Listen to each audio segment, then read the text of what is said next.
परमात्मा नमः अखंड मंडलाकारं व्याप्तम येन चराचरं तत्पदम दर्शितम येन तस्मै श्री गुरुवे नमः।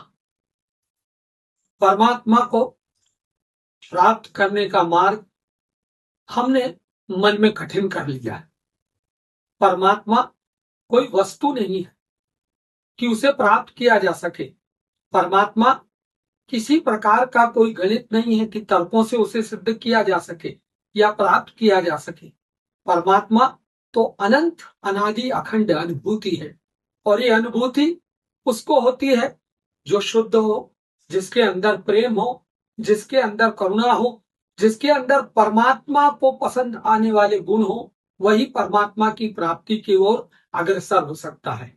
आइए जरा स्वयं पर आप भी गौर करें और हम भी गौर करते हैं कि हमने हमारे हृदय में, हमारे अंदर कितनी चीजों को समेट कर रख लिया है जो अनावश्यक है। जैसे किसी सुंदर कमरे में अगर कुछ कचरा या कबाड़ की वस्तुएं भर दी जाए तो वो कमरा अपनी सुंदरता खो देता है।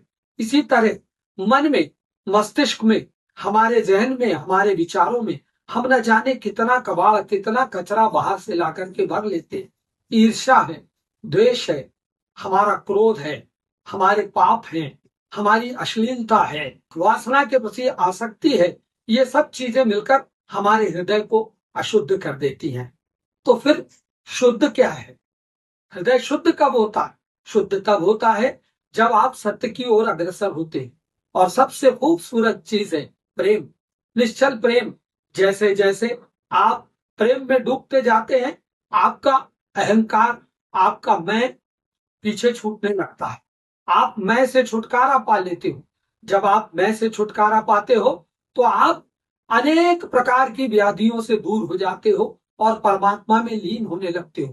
परमात्मा की भाषा, परमात्मा की आवाज मौन है। परमात्मा मौन में सम्मिलित है। हम उस एक परमात्मा, अखंड अनादि अभेद परमात्मा का ध्यान करें। उसको केवल वो अंदर ही है, उसको कहीं बाहर से हमको नहीं लाना है। वो हर जगह व्याप्त है। उसके लिए किसी शास्त्र की, किसी प्रकार के ज्ञान की कोई जरूरत नहीं है। प्रश्न सिर्फ यह है कि क्या हम परमात्मा से मिलने के इच्छुक हैं? अगर इच्छुक हैं तो अपने अंदर प्रेम पैदा करो। अगर प्रेम पैदा हो गया तो परमात्मा तुमको मिलेगा। करके देखिए। आज हम परमात्मा नमक के माध्यम से आह्वान करना चाहते हैं कि ये प्रयोग करके देखिए। जय परमात्मा।